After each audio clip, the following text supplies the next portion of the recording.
Welcome to today's lesson. We are on Unit 6, Lines and Planes, and Lesson 2, which is all about planes. In the previous lesson, we looked at lines in R3. Well, in 3 space, we can also use this concept in order to represent planes in a variety of ways, including vectors, parametric, and scalar equations. Okay, so in 2 space, the equation x plus 2y minus 8 is equal to 0 is defined by a line passing through the points A, B, and C. So in 3 space version of this equation, we can rewrite everything except there is this third coordinate. Okay, so there's a third variable z. So in a case of a line, in 2 space, we can say that its depth is then 0. Okay.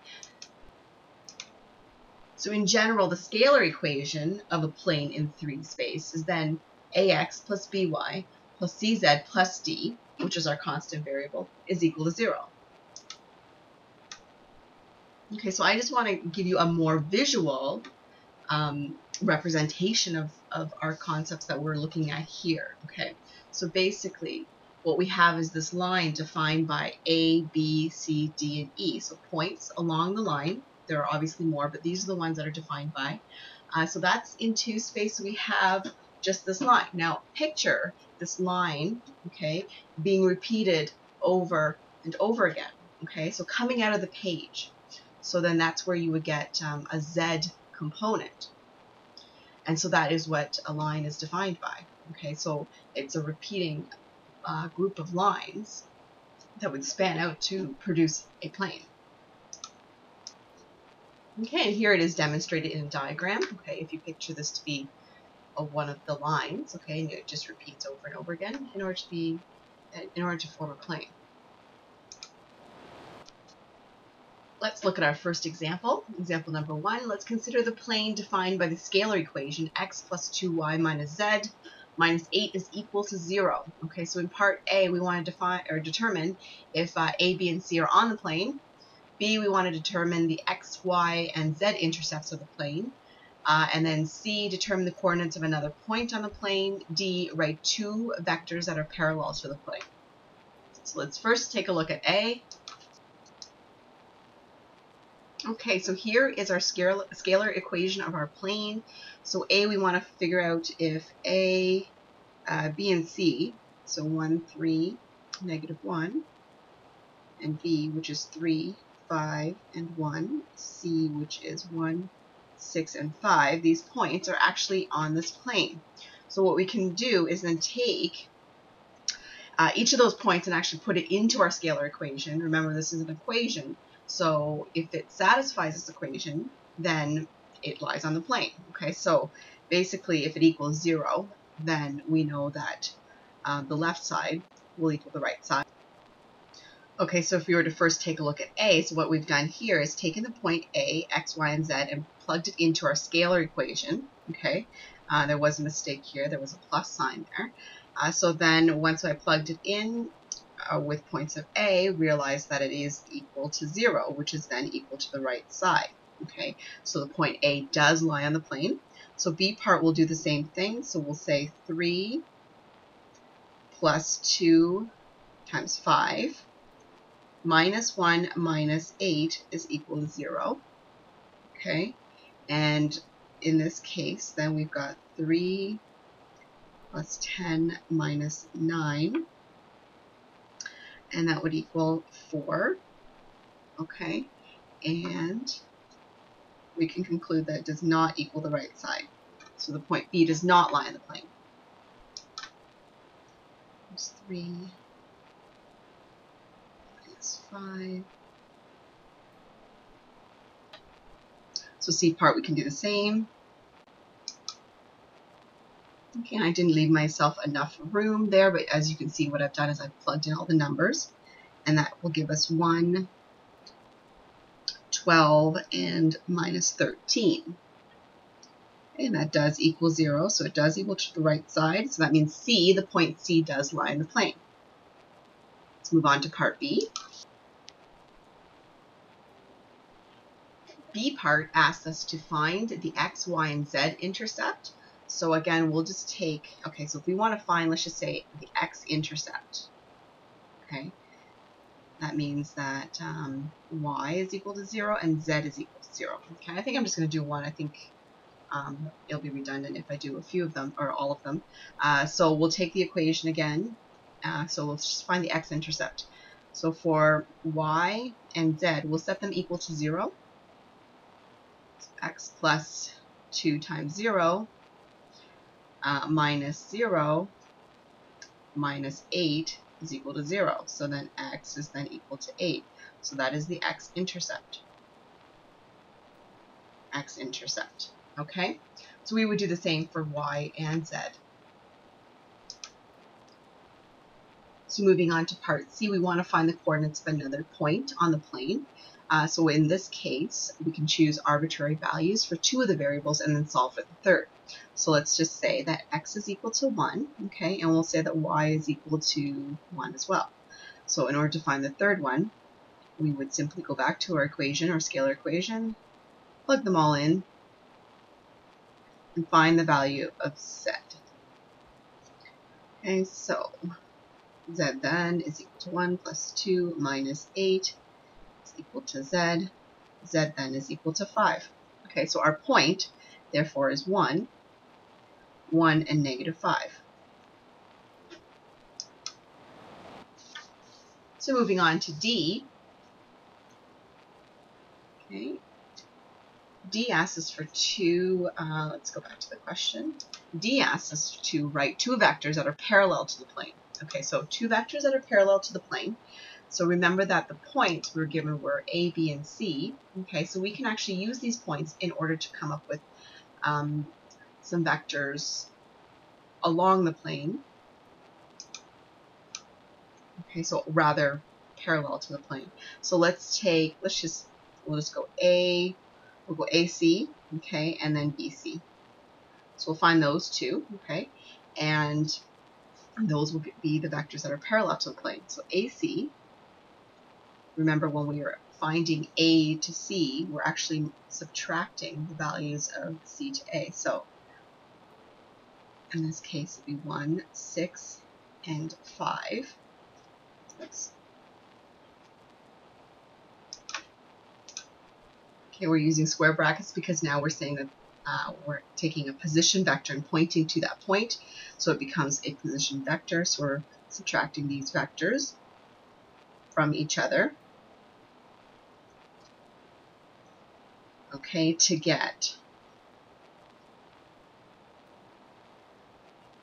AC, the vector AC, which is parallel to the plane. Okay, BC then is equal to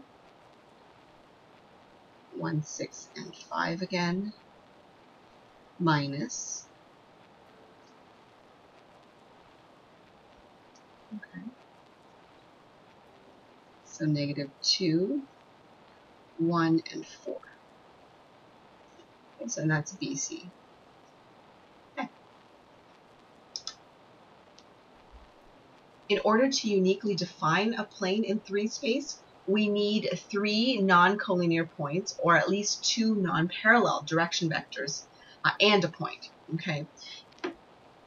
So the vector equation of a plane in 3 space is simply r is equal to r naught plus t a, the vector a, plus s, vector b. So s and t are parameters.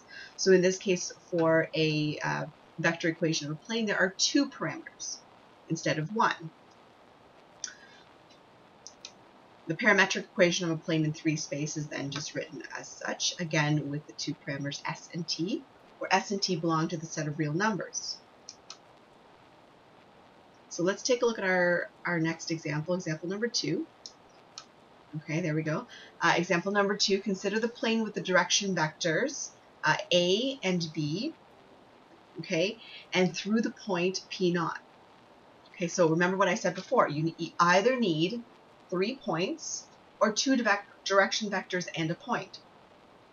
So ideally what you essentially do need is the 2 direction vectors and a point. If you have 3 points, then you can come up with the 2 direction vectors and use a third point, okay? So let's take a look at A, write the vector and parametric equation for the plane, and B, determine if this point Q is on the plane. Okay, so in part A, I'm writing the vector equation, we want to just use what we were given, the two direction vectors and a point. And we can just go ahead and write that into our equation. Okay, using our point as our known point.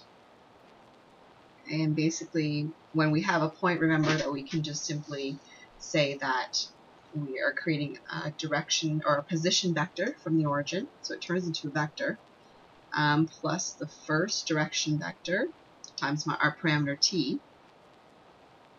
And no, it does not matter which order t and s are. Okay, so plus s minus 2. Okay, so there is our vector equation of plane. So in parametric form, x then is equal to 3 plus 8t plus s. Y then is equal to 7 minus 5t minus 3s. Okay, and z then is equal to, okay, so 4t minus 2s. Okay. Okay, so in part B, we're asked if Q, okay, belongs or is on the plane. Okay, so basically, if there exists a single value of t and s that satisfies the equation, then yes, it is on the plane. Okay, so what we can do is let's take our parametric equation, okay, we'll take these values and we'll plug it into x, y, and z, and that'll give us 3 equations. With those 3 equations, then we're going to solve for s and t, okay, and if those then are unique, then we can then sub them into the third equation and see if it satisfies. So it should satisfy all 3 equations. So in this case, we'll say negative 10 is equal to 3 plus 8t plus 5 plus s. Excuse me. That's equation number 1. 8 is equal to 7 minus 5t minus 3s. Okay, and that's equation number 2. And so let's just work with those two first.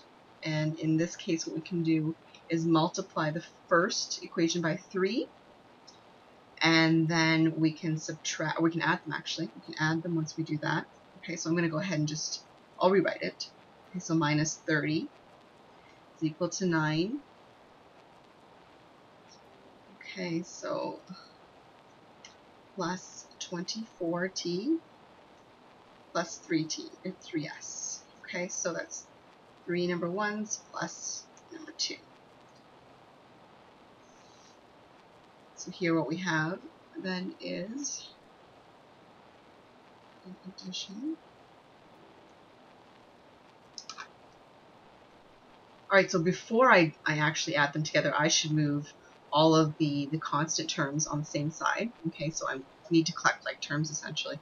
So let's just do that. So negative 39 is equal to 24t plus 3s. Okay, and then I will do the same with this one as well. Okay, so in this case it would be negative 1, sorry, positive 1, okay, is then equal to, and again, just negative 5t minus 3s. Okay, so now I can say 3 times 1 minus 2, or plus 2. Okay, so we get negative 38 is equal to 19t, okay, and our s's will cancel out. T then, if we divide, then is negative 2. T is negative 2. Okay, so we can take t,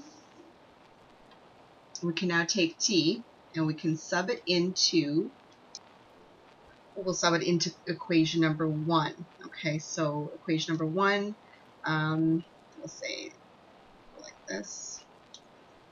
Number 1, okay, so it's negative 13 plus 8, negative 2 plus s. So it could have been any of them. You could have plugged it into either a 1 or 2 and it wouldn't have mattered. Okay, so negative 13 minus, mistake here. That should be an equal sign, okay, is equal to negative 16 plus s. So then s then is equal to positive 3. We can now take both s and t, and we'll see if it satisfies equation number 3. And equation number 3, if you go up here, there's the parametric equation. Up here, we'll take the value of z from here, from the q, put it into z, which will then give us equation 3.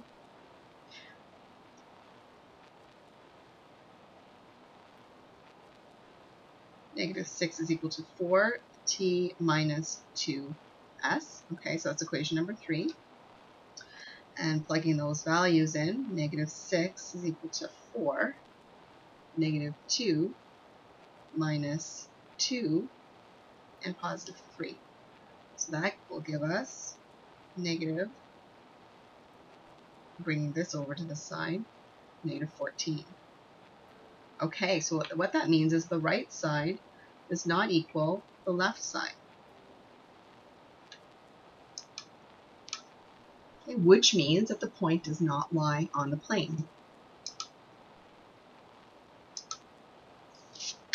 I just want to take a look at one more example, which in this case it is simple to do. However, it might not always be so obvious what the answer or how to solve this type of question.